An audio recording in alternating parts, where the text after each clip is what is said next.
तमिलनाडु की राजनीति में हुए इस महा उलटफेर ने पूरे देश को हैरान कर दिया है। हाँ, और माहौल तो ये है कि राजनीतिक गलियारों में ममता बनर्जी के जाने से भी ज्यादा चर्चा फिल्म अभिनेता विजय थालापति के राजनीति में आने और पूरी तरह से छा जाने की हो रही है। बिल्कुल, और आज की हमारी इस चर्चा का आधार मंगेश बानीबाई काशीराम रेपल द्वारा लिखा गया एक बेहतरीन और गहरा विश्लेषण है। हमारा मिशन ये समझना है कि कैसे एक ऐसी पार्टी जिसका इन चुनावों से ठीक पहले कोई नामो निशान तक नहीं था, हाँ, मतलब जो अचानक मैदान में आती है, वही अचानक आती है और न सिर्फ राज्य का चुनाव जीतती है बल्कि सरकार भी बना लेती है। तो क्या ये सिर्फ स्टारडम का कमाल था या इसके पीछे कोई बहुत गहरी रणनीति थी? यही हमें इस विश्लेषण के जरिए खोल कर देखना है। हमारा मकसद सिर्फ स्रोत सामग्री में जो तथ्य दिए गए हैं उनको समझना और उनका एक तार्किक विश्लेषण करना है। एकदम।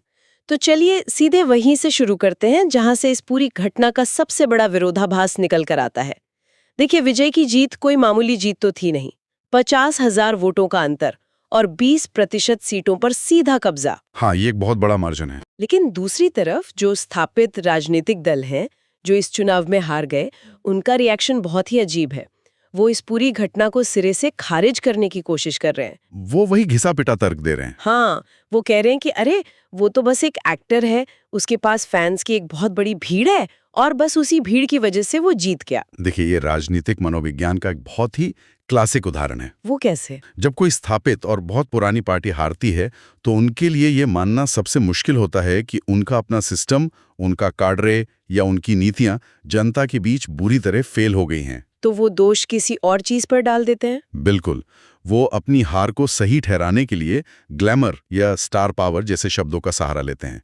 ये उनका एक तरह का डिफेंस मैकेनिज्म होता है, अपनी इज्जत बचाने का तरीका। ये बात तो है, लेकिन एक मिनट, मैं यहाँ थोड़ा सा आपसे असहमत होना चाहूंगी। देखिए, हम ये तो नहीं कह सकते ना कि ग्लैमर का कोई रोल ही नहीं था। हाँ, रोल तो होता है। अगर हम तमिलनाडु का इतिहास उठाकर देखें तो वहां तो पहले से ही एक्टर्स के मुख्यमंत्री बनने की एक लंबी परंपरा रही है। तो क्या उस फिल्मी चेहरे ने, उस स्टारडम ने उन्हें वो एक प्लेटफॉर्म नहीं दिया जो किसी आम सोशल वर्कर को पूरी जिंदगी घिसने के बाद भी नहीं मिलता? आपका पॉइंट बहुत जायज है। तो मतलब क्या विरोधी पूरी तरह से गलत कह रहे हैं? देखिए, सच्चाई ये है कि स्टारडम आपको एक माइक जरूर देता है। हाँ, माइक तो मिल जाता है। लोग आपको देखने के लिए रैली में आ सकते हैं, लेकिन माइक पर आप क्या बोलते हैं और उससे भी बड़ी बात, आप जमीन पर क्या काम करते हैं, वोट उस चीज पर पड़ता है। अच्छा। विरोधी जानबूझकर इस बात को अनदेखा कर रहे हैं कि एक सुपरस्टार की झलक पाने वाली भीड़ और एक नेता पर भरोसा करके उसे सत्ता सौंपने वाले वोटर में जमीन आसमान का फर्क होता है। आज का मतदाता बेवकूफ नहीं है। वही तो। वो किसी का सिर्फ चेहरा देखकर अपनी अगली पीढ़ी का भविष्य तय नहीं करता। उसे कुछ ठोस चाहिए होता है। ये बात मुझे एक बहुत ही दिलचस्प उदाहरण की याद दिलाती है। विरोधी पार्टियों का ये रवैया कुछ वैसा ही लग रहा है जैसे कोई दशकों पुरानी बड़ी टेलीकॉम कंपनी हो, जिसकी पूरे मार्केट पर मोनोपोली हो। बिल्कुल, और अचानक कोई नई टेक स्टार्टअप आती है, सीधे गांव में जाती है, लोगों को बेहतरीन सर्विस देती है और रातों रात मार्केट पर कब्जा कर लेती है। और पुरानी कंपनी क्या कहती है? पुरानी कंपनी अपनी हार मानने के बजाय कहती है कि अरे इनका तो बस लोगो अच्छा था इसलिए लोग इनके पास चले गए। वो उस असली मैकेनिज्म को नहीं देखना चाहते जिसने पूरे गेम को पलट कर रख दिया। बहुत ही सटीक उदाहरण दिया आपने। और यही वो बिंदु है जहां हमें उस टेक स्टार्टअप वाली रणनीति के अंदर झांकना पड़ेगा। हाँ, क्योंकि सिर्फ लोगों से तो मार्केट कैप्चर नहीं होता। एकदम नहीं। अगर वो सिर्फ स्टार्टअप नहीं था, सिर्फ फिल्मों का जादू नहीं था, तो जमीन पर आखिर ऐसा क्या हुआ जिसने इस नई पार्टी को अचानक इतनी बड़ी सफलता दिला दी? और ठीक यहीं पर मंगेश जी के विश्लेषण का सबसे चौंकाने वाला हिस्सा निकलकर सामने आता है। वो असली कारण जिसने चुनावी वादों को कचरे के डब्बे में डालकर सीधे जनता के दिमाग पर असर किया, जो कि उनका जमीनी काम था। बिल्कुल। पता चलता है कि विजय की जीत उनकी एक्टिंग की वजह से नहीं, बल्कि उनके द्वारा जमीन पर उतारे गए एक बहुत ही ठोस काम की वजह से हुई, और वो भी चुनाव से 1-2 महीने पहले नहीं। हाँ, बल्कि चुनाव से पूरे 3 साल पहले। ठीक सुना आपने। 3 साल पहले ही उन्होंने 300 गांव में सोलर और पानी की समस्या को सुलझाने का काम पूरी तरह से खत्म कर दिया था। यहाँ जो सबसे दिलचस्प बात है वो इस रणनीति का मनोवैज्ञानिक प्रभाव है। ठीक है, आइए इसे थोड़ा खोलकर समझते हैं, क्योंकि राजनीति में आमतौर पर क्या होता है, नेता आता है, वादे करता है, जनता वोट देती है। और जीतने के बाद शायद थोड़ा बहुत काम होता है या वो भी नहीं होता। वही ना, पर यहाँ तो फॉर्मूला बिल्कुल ही उल्टा था। पहले काम करो और उसके बाद शायद जनता खुद खुश होकर वोट दे दे। लेकिन सच कहूं तो मुझे एक चीज ने सबसे ज्यादा हैरान किया। क्या? 300 गांव, ये कोई छोटा मोटा आंकड़ा तो है नहीं। बिल्कुल नहीं, ये एक विशाल प्रोजेक्ट है। जीते हुए पुराने दिग्गज नेता जिनके पास सरकार का पूरा खजाना होता है, वो अपने 5 साल में अपने आंगन के गड्ढे नहीं भर पाते। तो फिर एक फिल्म एक्टर ने बिना सत्ता के, बिना मुख्यमंत्री बने 300 गांव में सोलर ग्रिड लगाने और पानी की व्यवस्था करने का इतना बड़ा काम आखिर किया कैसे? यही तो असली रणनीति थी। मतलब इसके लिए तो करोड़ों का फंड चाहिए, एक पूरी फौज चाहिए और सरकारी नौकरशाही से निपटने का तरीका चाहिए। ये सब नामुमकिन सा लगता है। यही वो मैकेनिज्म है जिसे समझना सबसे ज्यादा जरूरी है इस पूरे विश्लेषण में। उन्होंने सरकार के समांतर एक अपना खुद का सिस्टम खड़ा कर लिया था। अपना खुद का सिस्टम? वो कैसे? एक एक्टर के तौर पर उनके जो फैन क्लब्स थे ना, जो पहले सिर्फ उनकी फिल्मों का जश्न मनाते थे, उन्होंने उस पूरी ऊर्जा को एक बहुत ही अनुशासित ग्राउंड फोर्स में बदल दिया। ओह वाह! मतलब उन्होंने अपने उन्हीं फैंस को सीधे वॉलंटियर्स में तब्दील कर दिया। एकदम। और जहां तक फंडिंग और सरकारी नौकरशाही की बात है, तो उन्होंने सरकारी टेंडर या किसी परमिशन का इंतजार ही नहीं किया। अच्छा, तो मतलब सीधे एक्शन। हाँ, उन्होंने इसे एक प्राइवेट वेलफेयर प्रोजेक्ट की तरह लिया। देखिए, जब आप अपने खुद के रिसोर्सेज से या क्राउड फंडिंग के जरिए किसी गांव में जाकर सीधे लोगों के घरों में सोलर पैनल लगा रहे होते हैं, तो आपको रेड टेप या लाल फीताशाही से उलझने की जरूरत ही नहीं पड़ती। हाँ, वो बाबू लोगों के चक्कर नहीं काटने पड़ते। बिल्कुल। उन्होंने सीधे उस गैप को हिट किया जहां सरकारी सिस्टम पूरी तरह फेल हो चुका था या बहुत धीमा काम कर रहा था। ये तो वाकई में बहुत ही कमाल की रणनीति है। जरा सोचिए उन 300 गांव के लोगों का माइंडसेट कैसा रहा होगा। हाँ, उनके लिए तो ये किसी चमत्कार जैसा होगा। हर 5 साल में उनके पास कोई आता था, लाउड स्पीकर पर चिल्ला चिल्ला कर कहता था कि हम तुम्हें पानी देंगे, बिजली देंगे, और फिर चला जाता था। और 5 साल बाद फिर वही कहानी। और रिजल्ट कुछ नहीं। बिल्कुल जीरो रिजल्ट। और फिर अचानक एक आदमी आता है, कोई लंबा भाषण नहीं देता, कोई वोट नहीं मांगता, बस चुपचाप उनके गांव में आता है, सोलर पैनल लगाता है, पानी का नल चालू करता है और चला जाता है। सही बात है। इसका जो असर उन गांव वालों के दिलों पर हुआ होगा, वो तो किसी भी बड़ी से बड़ी पॉलिटिकल मास्टर स्ट्रोक से 100 गुना बड़ा होगा। इसे आज के कॉर्पोरेट या टेक की भाषा में हम लोग प्रूफ ऑफ वर्क कह सकते हैं। प्रूफ ऑफ वर्क, अच्छा शब्द है। देखिए, हमारी राजनीति की सबसे बड़ी बीमारी क्या है? जनता और नेता के बीच भरोसे की बहुत भारी कमी है। कोई किसी नेता पर यकीन ही नहीं करता आजकल। एकदम सही। लेकिन जब विजय ने लंबे चौड़े वादों की जगह सीधा परिणाम दे दिया, तो उन्होंने उस भरोसे की कमी को एक झटके में पूरी तरह खत्म कर दिया। तो मैनिफेस्टो की जरूरत ही नहीं पड़ी। वही तो। उस गांव के आम आदमी के लिए अब कोई कागजी घोषणा पत्र मायने नहीं रखता था। उसके घर में रोशनी देने वाला वो जलता हुआ बल्ब भी सबसे बड़ा घोषणा पत्र था। और मुझे लगता है कि जब आप सत्ता में आए बिना किसी स्वार्थ के इतना बड़ा काम अपने बलबूते पर करते हैं, तो आपको जनता के बीच एक अलग ही तरह की मॉरल अथॉरिटी मिल जाती है। बिल्कुल, आप एक समाधानकर्ता बन जाते हैं। हाँ, कोई विरोधी आपको एक्टर कहकर कितना भी चिढ़ा ले, उससे कोई फर्क नहीं पड़ता, क्योंकि जिस माँ ने उस नल का साफ पानी अपने बच्चों को पिलाया है ना, उसके लिए आप कोई एक्टर नहीं रहते, आप उसके परिवार के तारणहार बन जाते हैं। एकदम सटीक तजुर्बा पकड़ा आपने। और यही वो मॉरल अथॉरिटी थी जिसने तमिलनाडु के उस पुराने और विशाल राजनीतिक किले की दीवारों को भेदने का काम किया। हम सबको ये नहीं भूलना चाहिए कि आखिर वो लड़ किसके खिलाफ रहे थे। हाँ, इस पॉइंट पर तो लेख में बहुत गहरा प्रकाश डाला गया है। तमिलनाडु का वो दशकों पुराना पॉलिटिकल सिस्टम, एक ऐसा सिस्टम जिसे हिलाना लगभग नामुमकिन माना जाता था। बिल्कुल।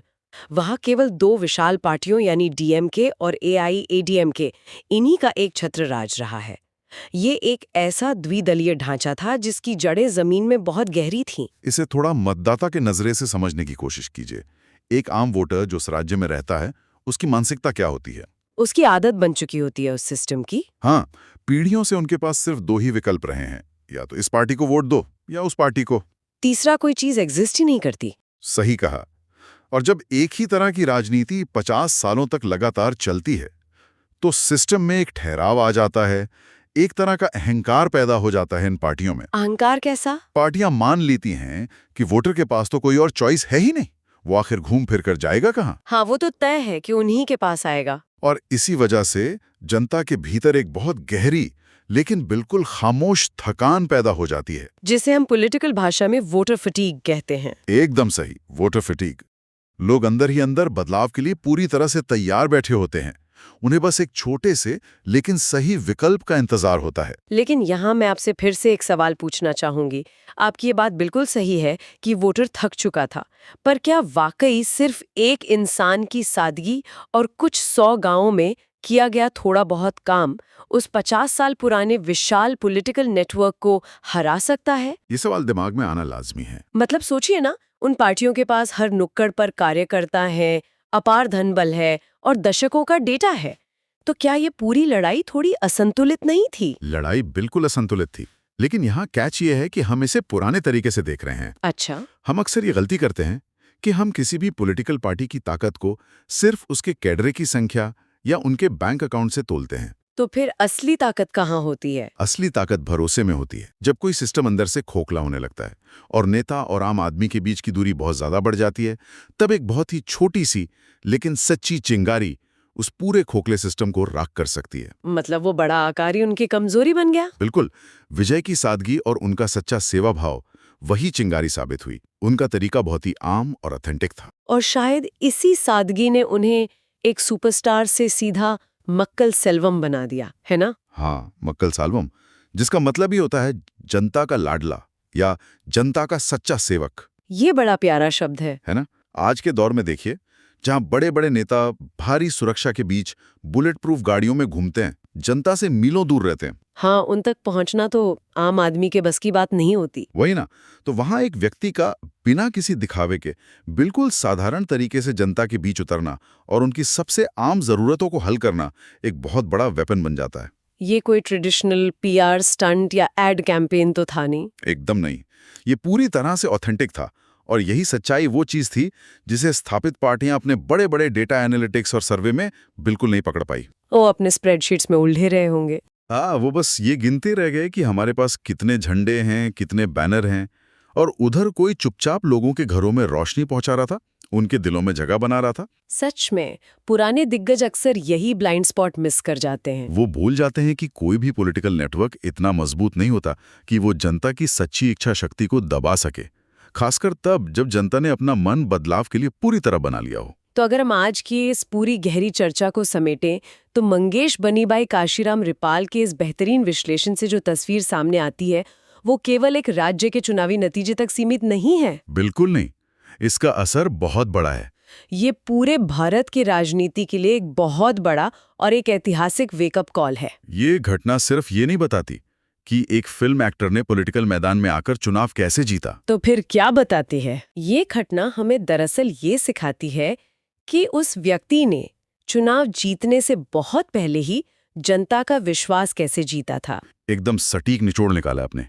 ये उन सभी पुरानी और स्थापित पार्टियों के लिए एक बहुत कड़ी चेतावनी है, जो सोचते हैं कि बस वादे करके काम चल जाएगा। हाँ, जो ये मानकर बैठे हैं कि चुनाव के टाइम पर बड़े बड़े विज्ञापन देकर या न्यूज़पेपर में फ्रंट पेज एड छपवाकर वो हमेशा जीतते रहेंगे। मतदाता अब बहुत समझदार हो गया है। वो अब शब्दों पर नहीं, सीधे एक्शन पर ध्यान देता है। बिल्कुल, उसे अब प्रूफ चाहिए होता है। एकदम सही कहा आपने। और इस शानदार विश्लेषण को खत्म करते हुए, ये पूरी घटना और आज की ये चर्चा हमारे सुनने वालों के लिए एक बहुत ही दिलचस्प और सोचने पर मजबूर करने वाला सवाल छोड़ जाती है। वो सवाल क्या है? सोचिए, अगर पहले काम फिर वोट चुनाव जीतने का एक नया और सबसे कारगर मानक बन जाता है, तो भविष्य में हमारे देश की उन पुरानी और स्थापित पार्टियों का आखिर क्या होगा, जिन्होंने दशकों से सिर्फ वादे करने की कला में इमारत हासिल की है? बिल्कुल। क्या वो अपने काम करने का और जनता से जुड़ने का तरीका पूरी तरह से बदल पाएंगी, या फिर वो उस मतदाता का सामना करने में पूरी तरह नाकाम रहेंगी, जो अब ईवीएम मशीन का बटन दबाने से ठीक पहले अपने नेता से किसी वादे की नहीं बल्कि उसके काम के सीधे प्रूफ की मांग करता है? ये तो आने वाला वक्त ही बताएगा, लेकिन सोचने के लिए वाकई बहुत कुछ है। एकदम। और इसी गहरे ख्याल के साथ हम आज की इस चर्चा को यहीं विराम देते हैं।